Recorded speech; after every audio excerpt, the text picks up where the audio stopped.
Papa, ezanga. Ne, yokolba, ezanga. Papa Charles, yoba.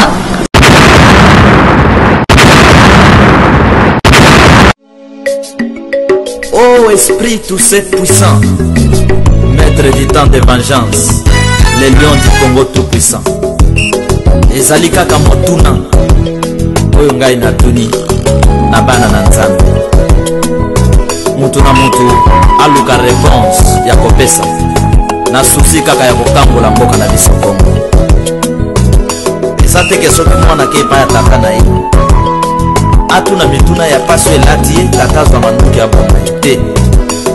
Oh la vie passe mawa oh la vie passe mawa oh Congo passe mawa oh Congo passe mawa oh liwa passe mawa oh liwa passe mawa ona nini yango la vie passe mawa ona nini Congo passe mawa ona nini liwa passe mawa ona nini la vie passe mawa ona nini Congo passe mawa ona nini liwa passe mawa.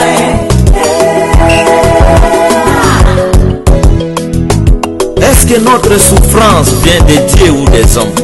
Je pense des hommes. C'est à cause de notre père et de notre ignorance. Zambe apesa mutu makoki pe bakapasite nyonso ya kobimisa bato na bowumu me bato bazokomprendre yango te, yango ezosala pasi. Oh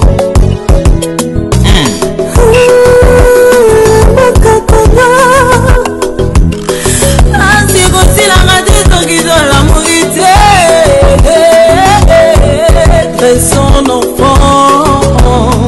voilà, ba maman batelemi.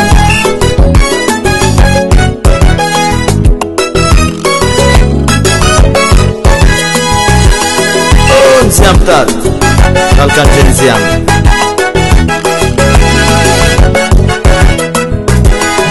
Oh sale nini pasi mawa toyibi nini pasi mawa tolala wapi mpasi mawa tokende wapi mpasi mawa pona nini la vie mpasi mawa pona nini Congo mpasi mawa pona nini liwa mpasi mawa pona nini la vie mpasi mawa pona nini Congo mpasi mawa pona nini liwa mpasi mawa.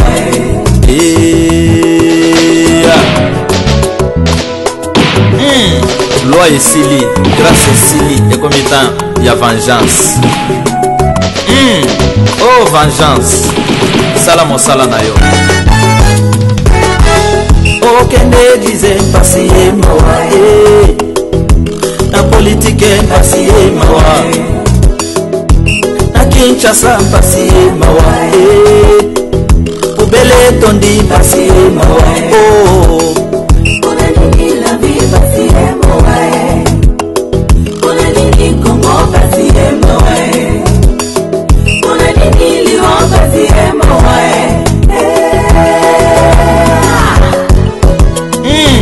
Il ne faut plus faire alliance et avoir pitié de n'importe qui. Oh oh liwa mpasi mawa oh liwa mpasi mawa papa kei mpasi mawa mama kei mpasi mawa papa kei mpasi mawa mama kei mpasi mawa ona nini yango mai na miso ya bana na nzambe ekomaka poison na kan ya banguna bana ya vengeance système ya légitime défense. Voilà.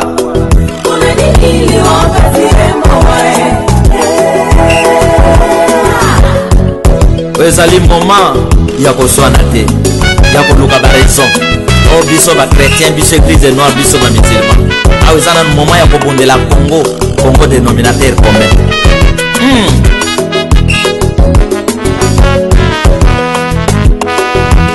Oh, merci.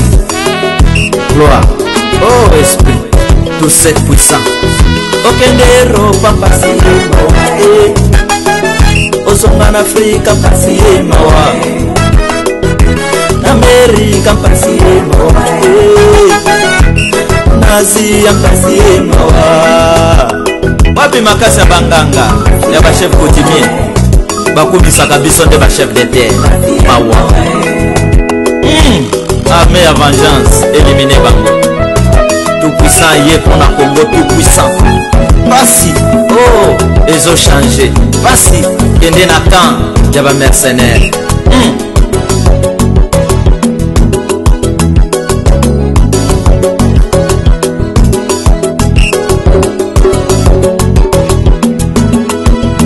Kangola mboka pasi mawa. Kangola bana ya vengeance. David liboso na koleo bala pasi mawa.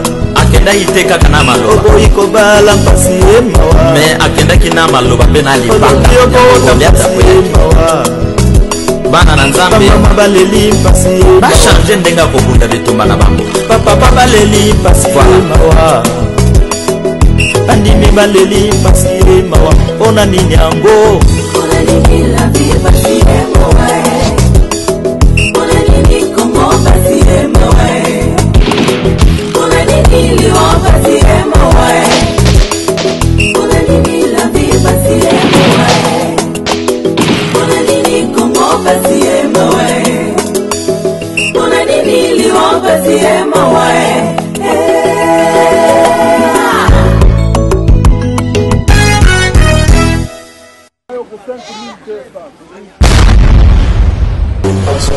Mesdames, Mesdemoiselles et Messieurs, très chers téléspectateurs de l'émission Point de Vie, bienvenue par rapport à notre mission de ce soir, de cet après-midi, selon l'heure à laquelle Bisso, Baimbo, Kato Télémi, Liboso, Ba Poste, Téléviseur, Nabino, Liboso, Ba Réseaux sociaux, Oezali Global Talk TV, Toye, Liboso, Nabino, Lelo, Aujourd'hui, nous allons parler de l'Église et la politique en République démocratique du Congo. Pendant 35 minutes, parce que vous savez que la mission, tout ça, la gato, tika rabino, bien suspense, makasi par rapport à la vision en Mboka, toye pas à moi en Mboka. Papa Charles, na yé toko le bela, makambo etali Église lelo, makambo etali politique en Mboka. Papa Charles, mbote. Mbote ndeko Gilio. Merci mingi par rapport à invitation au Pessi Nengo accordé biso en boni santé d'abord, il y a yomoko et puis santé à famille et puis à Église. En tout cas, Nzambe azali ko sala pe ko sunga na mokili mobimba soki eza na mboka oyo ko reconnaître misala Nzambe kati na bango ezali biso ba Congolais parce que effort ya mutu na mboka Congo ezali muke ya Nzambe eza ebele. Or tozalaka na to bengaka la part de Dieu, la part de l'homme. Nzambe ya kabola ti omona kawana balobi église, c'est-à-dire za na responsabilité munene pona kimia ya bato. Politique responsabilité monene pona kimia ya bato, mais politique a bloqué nyons. Alors nyons c'est comment Nzambe ka dans disposition na biso. Yango mona ka mutu ake église, ake ko bonde la poche biloko akolia. Pona nini parce que responsabilité ya politique na kolesa bato asi ya boma yango nde omoni Nzambe osala mingi yango biso tozo komisa ye Ernest. Merci. Kiambi Papa Charles bandeko ya Global Talk TV na yeto ko so makambo tali église et politique na kati ya mboka na biso. Papa Charles, mission principale de l'église des Arani. Merci. Na kotala kaka maloba na Nzambe na ba grand prophète na ye. Le na premier temps, le grand prophète Moïse. Nzambe atindaki Moïse akangola Israël na boumu tona maboko ya Satana na bango ezalaki Égypte. Eloko wana très important, il faut bato bayeba tamba le ba Satana bazoki luka Satana soki wapi nzoka Satana azalaka na ye musikate.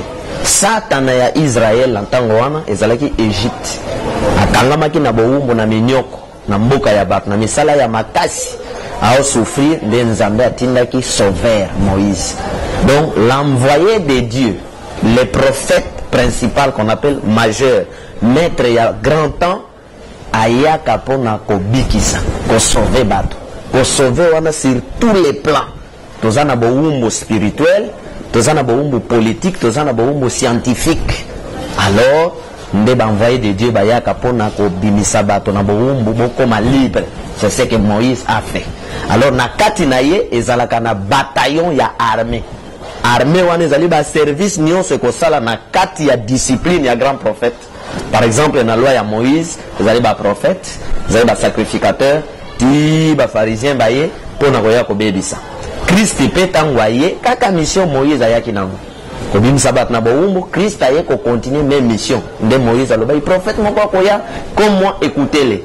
Maintenant Christ aye ko bimisa bato na boumbo ya Satana. Oyo to bengi aye na ngolu kwa bimisa bato na boumbo ya Satana. Boumbo ya Satana wana Satana ya tango wana ezalaki la loi expirée de Moïse. Na maboko ba pharisien yenda bimaki Satana na mulili ya politique ezalaki force ya Europe tango azo gérer ba côté wana nyonso. Donc c'est pourquoi bisope toye na même musala. Donc tant que ba kangami et loko mingi kangagabat les vrais satan et kangagabat c'est la politique. Mais la politique égale les vrais satana. La politique égale le diable ou le satan. Non, politique na yendenge nzamba salaye d'abord aza département ya nzambe. Mais mutu aboyi nzamba linga tambola ye moko nde comme satan. Est-ce que sur le plan biblique c'est bien ou c'est un péché lorsqu'un homme de Dieu fait la politique? C'est mais dire sur le plan biblique, sur le plan spirituel. Ok. Oui. Papa Nzambe apambola yo. Amen. Parce que niveau ya vengeance yangoan. Sur le plan spirituel, sur le plan révélation. Pour ça la politique pour un envoyé de Dieu ils a péché té. Et comme a péché soki Nzamba yebisi yo makambo te ya koloba na politique et que yo lobi na ndenge na yo et comme péché. Mais soki Nzamba solo na yo makambo ya kosala eza péché te. 1 2 tout envoyé de Dieu ayaka obikisa bato espace d'abord ya mabele na ye. Or chaque mabele eza géré na politique. C'est-à-dire l'homme de Dieu n'espace ya mabele na ye est obligé na musala na ye ya kokota ya ko affronter politique pour abikisa bato. Et surtout dans la politique, il y a Afrique, il y a la politique qui nuit les citoyens. Et l'homme de Dieu vient pour sauver les âmes. Donc, d'office, à côté de la politique. Faut un message naïe côté de la politique pour ébiquer. Donc, lorsqu'un homme de Dieu a la politique, azana na libungate. Donc, on par révélation, azana libungate. Merci, papa. Parce que on a un sentiment, na comme un mbongo, na comme un député, na comme un bagarre. Sans révélation, à côté tomber dans le même comportement, il y a bateau, il y a monnaie qui va gérer malamoté. C'est là où il y a un problème. Très bien. C'est le plus 243 89 00 60 149. Si vous avez Bande en Mboka, vous avez en Australie, vous avez en Canada, vous avez en Suisse, vous avez en Paris, plus 243 089 00 60 149, plus 243 89 00 60 149. Si vous avez en Congo Kinshasa, au bêtis 089 00 60 149, émission un peu Bourlandang, en République démocratique du Congo, n'est-ce pas, c'est Papa Charles, parce que hier, Azap, candidat président de la République, l'élection où ils ont eu en décembre 2018, donc le 23 décembre 2018. Papa Charles, le lutte est sous la condo Tshisekedi. Papa Nabiso Tien Tshisekedi. Sur le plan spirituel, est-ce que mort il y a patriarche Etienne Tshisekedi de Moulumba, ils ont qui significatif et vision aux anangos par rapport à l'opposition congolaise il y a l'élo. Merci Ndeko Gilio. Koko Etienne Tshisekedi liwana ye et marquaki fin il y a temps il y a opposition il y a désordre. Fin il y a temps il y a opposition qui n'avance pas. Le grand Baoba a fait son travail. D'après musala na ye na kati ya mboka na baliti na ye mutu azalaka na phase B na phase A. Asali musala na ye. Maintenant j'explique sa mort. Tozi opposition moko na ye comme leader oyo est tourné à rond bandeko balinga vérité. Oyo e baluki lokola mai ezosala tourbillon lokola étant. C'est-à-dire et permettre tes avancement. Et permettre tes avancement qui pour y moko linga qui avancement te Et permettre était avancement parce que va pouvoir lui lutter sans armes. Vision Zalaki Nango, ce qui opposition n'a Zalaki accompagné na arme, je pense qu'il pouvait avoir le pouvoir pour appliquer ma cancinaye nion sur Zalaki Nango. Mais opposition n'a sans armes et Mimi Penzate bateau na kokende liboso. Bateau va tourner à rond parce que les pouvoirs avaient les armes et empêcha que nion soya pensaki. Alors, Liwanaye et Lingi Kolobake, plus question, il y a des ordres dans la opposition. Parce que opposition, il y a Congo. Et sauver dans le Congo, et que sauver le Congo, dans le même comportement. Parce que tant il y a opposition, il y a loi, c'est-à-dire expirer, et si est bétaki, peleki. Preuve Nayango, nous avons eu des opposants qui parlent bien, qui attaquent bien, mais dans quelques poussières de secondes, à trahir l'opposition, à changer camp pour ne rien faire. Donc, je ne peux pas que le banamutuke. Ozo salamabe, à peine à que si kawana pona salamalam, na sali sumabe ya kolekari. Donc, le lot de disparition, il y a patriarche et Tshisekedi de Mulumba. Il y a de mettre fin à l'opposition. De mettre fin à l'opposition, poto kota, maintenant na opposition sauvée.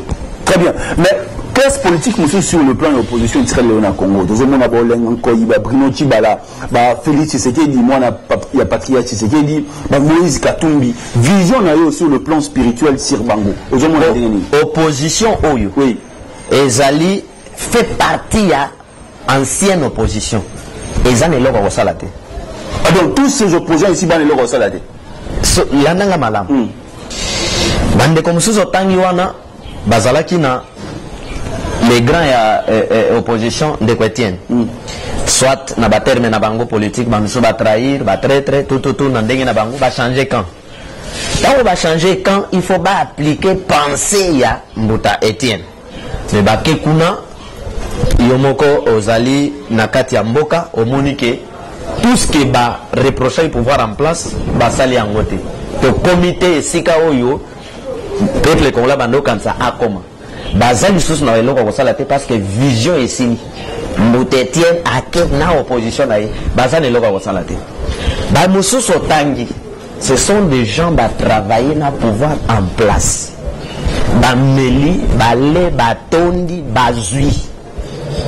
Après quelques minutes, bandiko fin la pouvoir en place. Que baïba kababomaka or baboma ensemble. Ceux qui babomaka, ceux qui baïba ensemble. Après quelques jours, comme ils opposant non. Au moni je crois na chimie, ils ont un phénomène moko babenga kango catalyseur. C'est-à-dire, moi, le Congo a provoqué réaction, il a se retiré. Pouvoir en place, Namayele Naye Yamabe, to Yamalamu d'après, à mon qui na musique qui est na Mboka Congo, nous allons avoir des difficultés à remporter l'élection. Qu'est-ce que nous allons faire? Pour se diviser le la microbe. Yo comme opposant, yo comme kuna, bossa la lokwa tozo yo kanate, mais bazo yo kana très bien. Va se diviser pour que va briller bino. Donc yoko ken commune dame ya wana, commune dame ya wana, commune dame ya wana na sima bako ya ko sala élection ezala ye azui bato asani moko wana ko se retrouver ezala ye azui bato asani moko wana ko se retrouver. Donc je sais pourquoi j'avais dit que ceux qui na monité et longia mobikisi là papa va se présenter. Na kutika bato bazo beta tolo ke faut ba postuler. Na kutika bato yo lobby banyonga ki ba congolais mais bazulu kaka bazonga banyonga ba congolais detino moni bitumba biso toke. Donc jusque là mon frère c'est une vérité, il n'y a pas opposition jusque là na Congo batno sotangi bazali te bo opposant ya pouvoir en place bazali sani moko liboke moko na pouvoir en place. Très bien. Ba marche tout ça la République démocratique du Congo à travers toutes les provinces où tout le monde qui est pas là pour l'église catholique la télématique. Est-ce qu'on peut dire aujourd'hui que l'église catholique le tout ça la mission et l'église pas ça de konangai na vérité ya makambu. Premièrement, c'est l'église catholique a désorienté et le spirituel et politique ya mboka. Il fait partie na kati ya bato oyo ba contribuer pour nuire ba révélateur na ba homme politique, ba homme d'état ya mokili, ya Afrique, l'église catholique. Représentant ya Europe na ba pays d'Afrique pour donner information dans le lengenios bato balingi ko évoluer. L'église catholique. Alors, je pense que na ndambu ya rôle, l'église catholique a joué des rôles. Na ya mabe, na ya malam, na espace ya pouvoir. Rôle ya liboso ya mabe. Wana nazomona Senko. Celui-là c'est les communautés laïques catholiques. Pouvoir et comme Nasuka. Le 19, je crois que c'est décembre, le 19, pouvoir et comme Nasuka. Bisous peut aussi l'émission, il y a le pouvoir et comme Nasuka, c'est le plan spirituel, politique, tout, pouvoir et comme Nasuka. Ah oui, ça coquin. Le peuple congolais a dit mesure de dire que. Donc quand le pouvoir et comme Nasuka, c'est pas bon Kolongwa, alors le 19, pas pour ma vie. C'est l'église catholique, l'évêque, de maîtriser les choses. Batelemi, doser la vision. Bakei, na Rome. Écoute na pape. Ote bake écoute na pape. Qu'est-ce que papa a à voir dans mboka na biso? Qu'est-ce que papa a à voir? Kuna ba yebsango non, au monde makambo photo tchaba prière, au monde to tchaba prière. Le pape a prié pour la République démocratique du Congo pour la paix zonga. Papa paix zongi. Beaucoup pensent que paix ezali, ce qui manduke elle la peine de paix. Et puis les manger, et puis l'insécurité na butu. De les aider à où tu as. Paix, ce n'est pas question de mandouki. Et bien, tu as des paix. Non, il y a Nzala, paix, exact. Alors, l'église catholique, ceux qui na Rome, terroristes à côté, na Rome, pour attaquer Rome. Pas par le bas. Police, bon, ça, le côté, tout ça la prière. Et aussi, ça le matin. Bah, pays, on a pas évangile. Mais ceux qui sont ennemis à côté, va neutraliser et disparaître. Bah, pays, mais chez nous, bêta à gauche, bêta à droite, il y a une vengeance, c'est bon. Donc voilà, Bakei va maîtriser le chemin, va oser la évêque. Les autres évêques dans ma campagne. Et ça, ma campagne, vous avez l'évêque. L'évêque Bakei, Mokolo, préparé, qui toque les qui, oui, Bakongolais, Bazo Bokon Nabango, l'évêque Bazo Kozonga, n'a pas sens inverse, c'est que sens inverse, c'est que nini, comme on dit, les lona koka okangangote. Bazo Yebisona Makambouan. Alors, acquisés dans leur conscience que nous avons joué rôle et malheur et moka, ils vont récupérer la situation pour que nous ayons conscience de Congolais de créer marche. Dans la salle qui est mission dans le lobby, pour que nous ayons marche solo, il faut que nous ayons tout le monde a expirer ou disparaître. Qu'on disparaître ne signifie pas que va pouf. Qu'on disparaître signifie que nous consommons sous ses côtés. Dans le pays, paiement, to bazo barol et sika mosus. Mais tout le monde, peuple congolais, a fait une carte de marche. Mais la marche en gros, toujours les sous sango en gros. Si comme il y a et que n'endengue des places, biso batamoli motoya kakoloba que. Attention de marcher avec les hommes en dehors et à temps parce que ça l'expérience.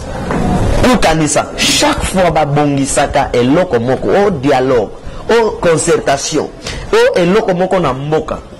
Avant basa le loko na makila batetangaka. Chaque fois, c'est que ça la constater ménager sabino lelo. Chaque fois tous les élections, d'abord makila bateyo sopa. On a pouvoir Afrique. Chaque fois, tous un dialogue, avant dialogue, il faut que makila bateyo sopa. Pourquoi? Makila na ba yango bakenda ko sale la po ba ko ki selo ko bazana ngo posa na côté pouvoir na ba homme spirituel ya makila. Merci Papa Charles. Voilà. Analyse na lelo par rapport à la constitution ya mboka na biso.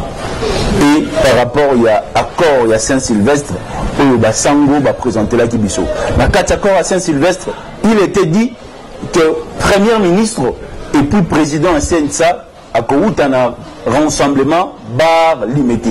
Le nom mon mboka Bruno Tubalaza on a comme étant premier ministre, mon mboko Lengan Koyaza on a comme étant président ya Sensa. Analyse ya Papa Charles peuple congolais Tunaki, est-ce qu'on peut dire aujourd'hui que l'opposition a gagné par rapport à la poste ou à la PCI opposant? Non. C'est le président, il y a pouvoir Wana Kabila qui a gagné. Par rapport à quoi? Opposition a gagné. Opposition va BBC. Opposition azalaki na souci na ye a gagné mon solo na ye. Mais président Kabila a gagné pour nanini parce que batonio so wana o ba komba président sensa ba komi wapi dans exemple ya Olengankoy. Dans l'interview moko alobi président baterme moko utiliser boy que aza microbe et batonaye batalo la fièvre. Il y a quoi attaquer microbe pour fièvre ici là. Même te sogo landa vidéo nangana landa. Lelo on a options que Nathan na bangona c'est le président na pouvoir na majorité ndé et gagné parce que babendi bato wana calmement batongo bake baji pouvoir sima ya kozwa pouvoir na ba critique nyonso oyo bango basala ki pouvoir en place opposant na baji pouvoir basali ate lokoti tokolo bandenge nini ke rassemblement limité a gagné papa ba gagnaka te que pour 8 postes ba gagnaka par rapport à vision tant aux 8 postes au sali nini par exemple Amérique à cause de la prière que Obama a gagné pour nini bazali na conflit na Ben Laden aya mettre fin à makamba Ben Laden bazali na problème ba riche ba futaka mbongo ndenge moko na ba pauvre na bopito aye asali botokolobake a gagné siko rassemblement na maloba nyonso yo baloba na ba maloba nyonso makasi balobela pour bakiza pouvoir en place niyibi ba bobatier ba yebi ko bongisa te lelo ba pesi bino ba poste na bande ko nga musoba za MLC balobi tamba pesi ka poste le bana mboka na bando zela na laksa bino akatela biso local boss internet et local boss sala na poste na e ko katela ba internet sikoyo na ndenge oyebela ki IDPS ne bato balinga IDPS ndenge bato baluka bokonzi na mboka o na nzela IDPS bato mayele wana baba no benga mayele ba français vanda lelo ba ke sikaya muto baloba ike ya boma ya yiba sale lokote ba démontrer biso ke Kabila aza mayele te bango ne baleki na mayele ba démontrer biso to atikeli bango apesi bango ba premier ministre bazu gouvernement na maboko ya opposant basale bisoni ba gagné jusque là ba gagné mais ba keko koya kalo na mafuta lokola mpesa. Très bien. Avant de continuer deuxième partie, Togo Seng la régie Roger Kalala qui est le réalisateur de l'émission. A-t-il un extrait? Il y a album Papa Charles Azo Yemba pour la Congo et puis Togo Zonga pour détourner la question et tali siko église mais on peut tali politique pour te clôturer.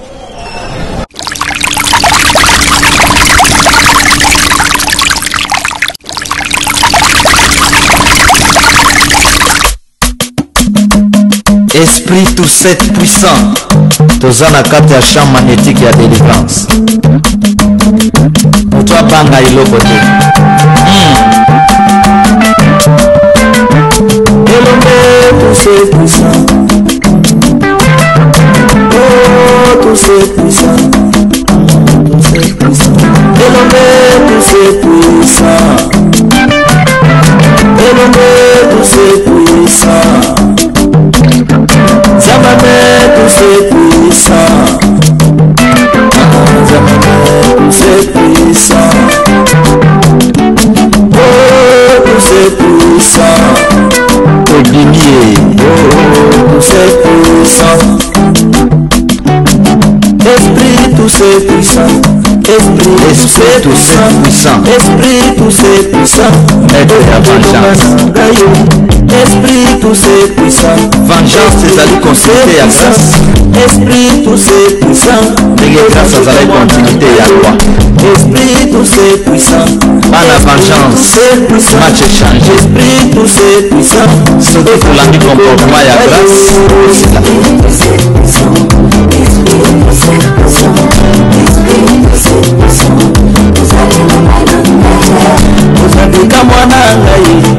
ozalika mwana ngai oza motema na ngai n'est pas entraîné. c'est puissant. ozalika mwana ngai ozali nyonso na ngai oza motema na ngai moto na nzambe abakaka te yende libérateur de sauveur ya kana kati na moto ozali elonga na ngai paster kowelelaka kaka tina na offrande ozali elonga na ngai tosauve nanu mabele ozalika mwana ngai pe milimo ata na kati na banzubi ozali elonga trop puissant. yo diable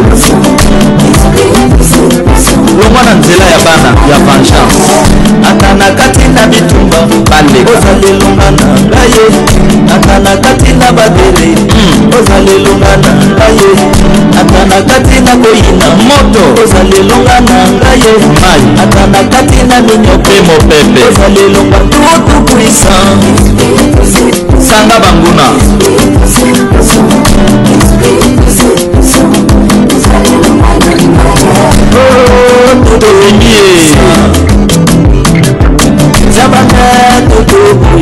bosepela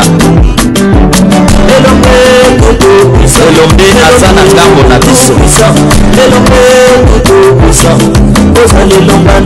bango baeshue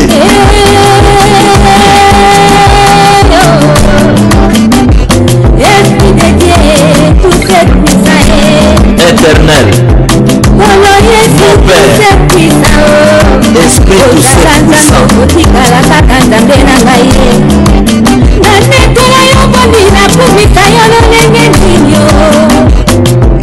ozali mokonzi ya bakonzo ya yesue kombo na yo esajola makoto ozali nzambe ya baegi mpe ya bakrokodile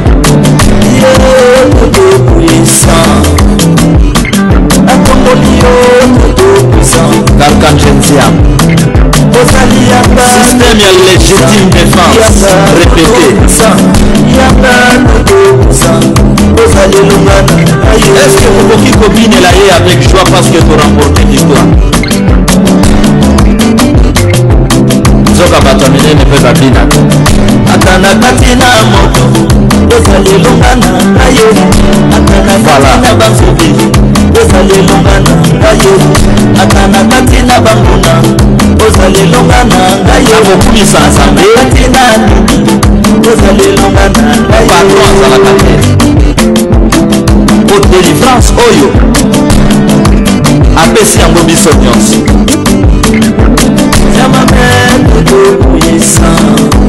voilà bonge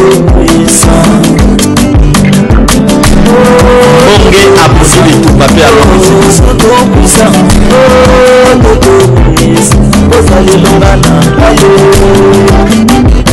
napesi bino mbote tosimbana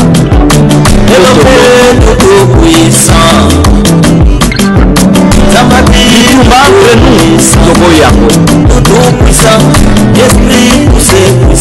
vengeance oyebisaki bino totambola na puissance ya vengeance motimaki omoni nguya ya vengeance voilà